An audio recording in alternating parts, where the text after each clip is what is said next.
AP liquor scam కేసులో కీలక పరిణామం చోటు చేసుకుంది.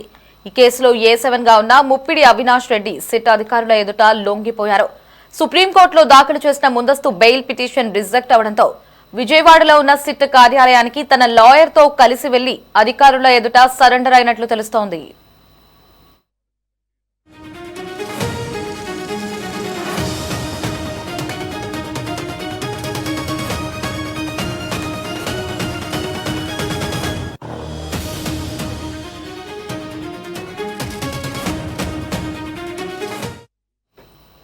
గతంలో హైకోర్టులో కూడా ముప్పిడి అవినాష్ కు బెయిల్ రిజెక్ట్ అయింది.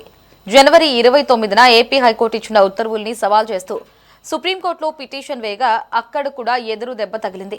ప్రధాన న్యాయమూర్తి జస్టిస్ సూర్యకాంత్, జస్టిస్ జోయ్ మల్యా బాక్షీల నేతృత్వంలో ఉన్న ధర్మాసనం అవినాష్ రెడ్డి తరపున సీనియర్ న్యాయవాది సిద్ధార్థ దవే వాదనలు విన్నారు.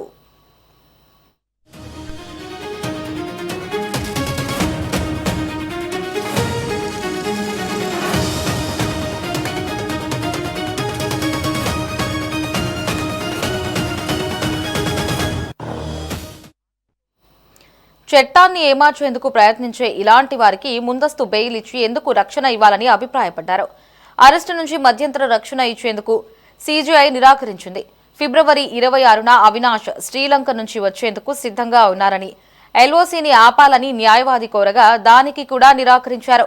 ముందతను లొంగిపోవాలని, ఆ తర్వాతే రెగ్యులర్ లేదా మధ్యంతర బెయిల్ పిటిషన్లను పరిశీలిస్తామని స్పష్టం చేస్తూ తదుపరి విచారణను మార్చి 12కు వాయిదా వేశారు.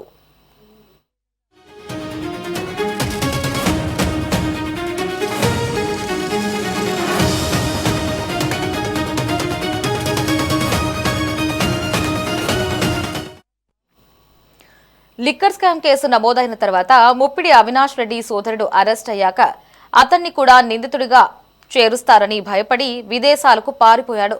ఇటీవల సుప్రీంకోర్టు అతన్ని లొంగిపోవాలని ఆదేశాలు జారీ చేయడంతో మరో దారి లేక సిట్ ఆఫీసులో సరెండర్ అయ్యాడు.